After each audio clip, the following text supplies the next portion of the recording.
En esta ocasión vamos a hablar sobre la filosofía de la historia de Immanuel Kant.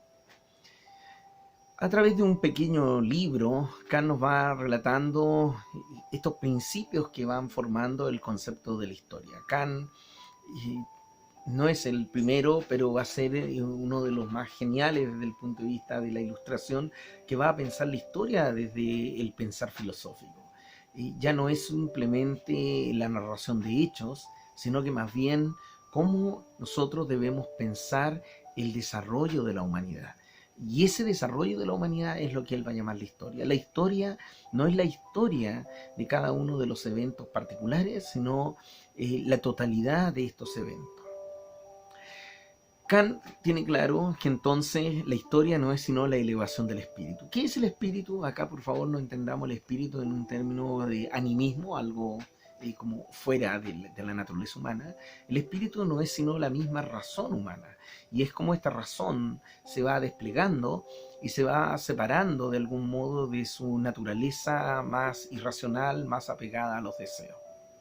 Entonces, a través de esta filosofía de la historia, Kant nos plantea de que nosotros hemos de partir con una naturaleza que está llamada a ser por de pronto más materialista, más material y ligada a nuestro cuerpo. Por lo tanto, las disposiciones naturales están ahí y que deben ser satisfechas, sin duda. Pero en la medida que el hombre va desarrollando la razón, en la medida que va desarrollando su inteligencia, se va dando cuenta de que el hombre es más que esa naturaleza.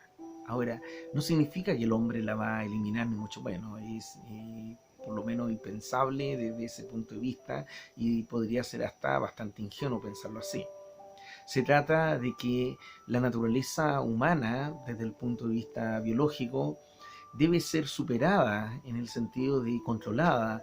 El hombre, al final de cuentas, a través de su proceso, debe crear la biología y no la biología crear al hombre. Sin duda, su primer momento en que la inteligencia surge de la biología.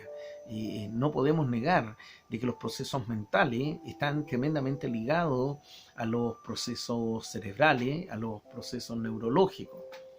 Sin embargo, la inteligencia llega a un momento en que se aparta. Un ejemplo de ello es con esta tesis cartesiana de las matemáticas. Es decir, si uno mira, si piensa las matemáticas, se va a dar cuenta que las matemáticas no están limitadas a la naturaleza. Es decir, las matemáticas son una condición que se da independiente de cuál sea la condición biológica que alguien tenga. Es decir, alguien con una inteligencia matemática puede abrirse al mundo matemático, y da lo mismo si esta persona aparentemente tiene ciertas deficiencias físicas.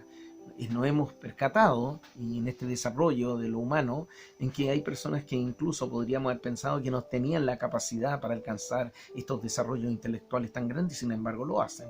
El racismo, por ejemplo, es el efecto más terrible de esta falta de elevación del espíritu para Immanuel Kant. Es decir, pensar que una persona, porque es deficiente o porque no tiene las capacidades o la belleza física que se requiere, significa que es menos inteligente, y eso es completamente un absurdo. Desde este punto de vista también entonces podríamos decir que en la elevación del espíritu no hay diferencia entonces de la naturaleza.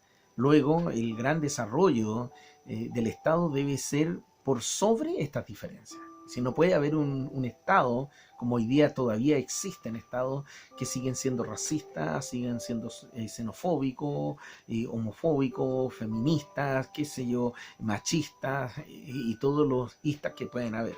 Es decir, estas diferencias más bien nos muestran de que el ser humano todavía no se ha desarrollado, no ha desplegado toda la capacidad histórica y toda la capacidad de su ser. Historia para Kant es el ser, y por lo tanto hay una relación estrecha entre historia y ser.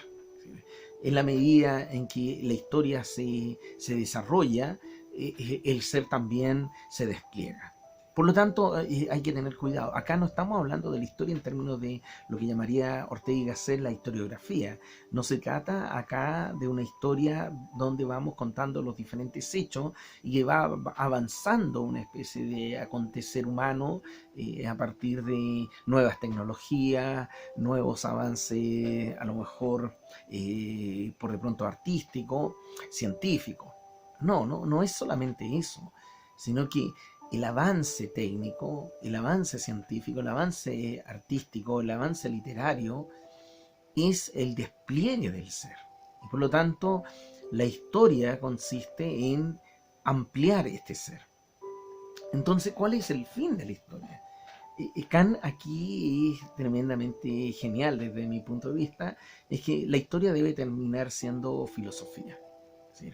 Y entonces, el origen de la historia está en la biología y el término de la historia está en la filosofía.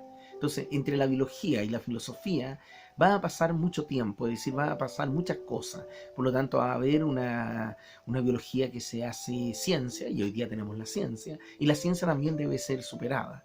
La ciencia es importante para nosotros en nuestra época, sin duda, pero la ciencia tal como la estamos pensando hoy día tiene que ser superada.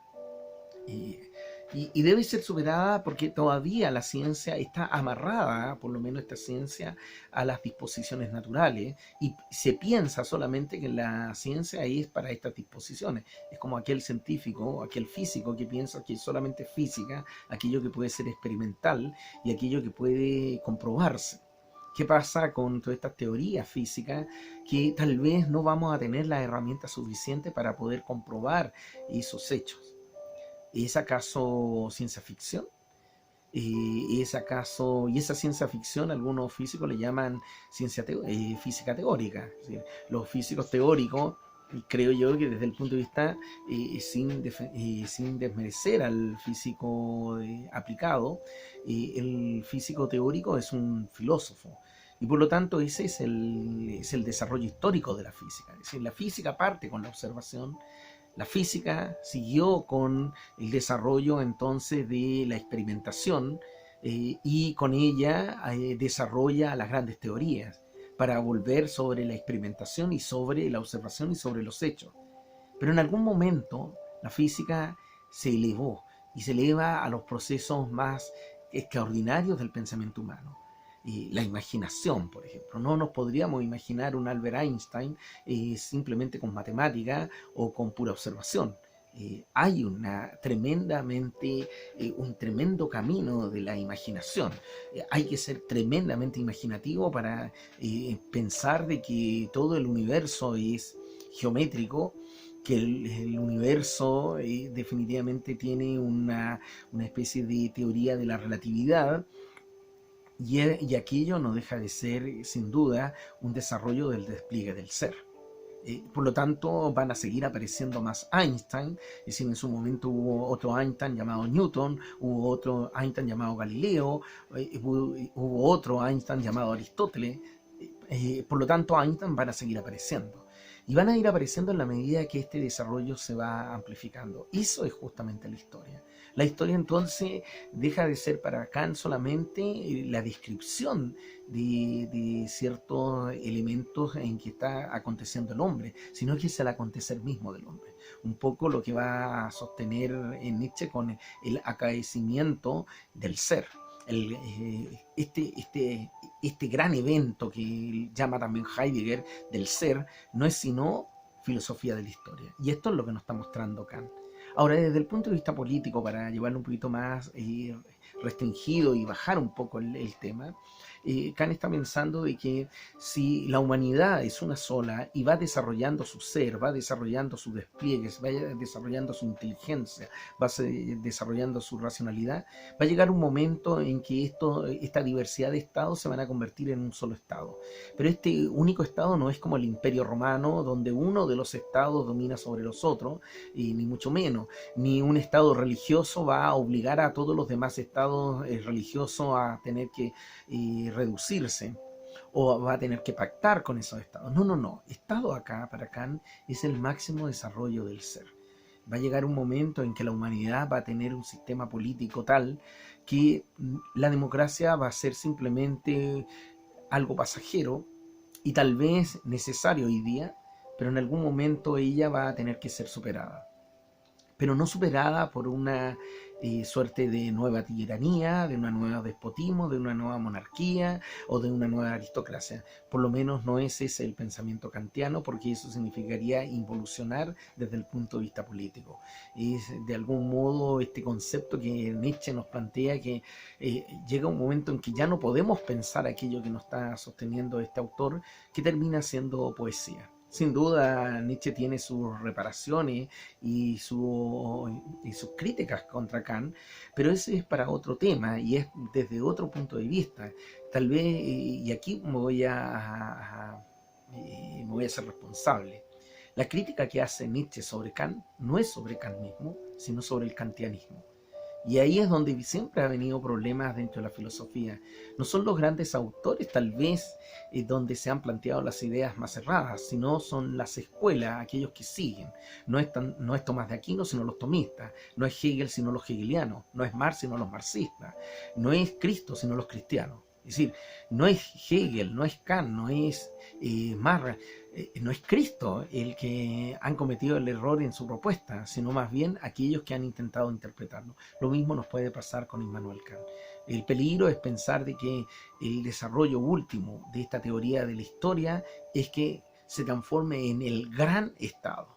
Y entonces volvamos a un imaginario al estilo de Alejandro Magno, Julio César o de Constantino. No, no se trata de eso lo que nos está diciendo Kant. Aquello ya lo pasamos y no podríamos volverlo a pasar. La historia es superación de ella misma y por lo tanto retroceder es parte de estos errores que el hombre va a tener que cruzar, pero es justamente un desarrollo superior. La historia entonces es el despliegue del ser.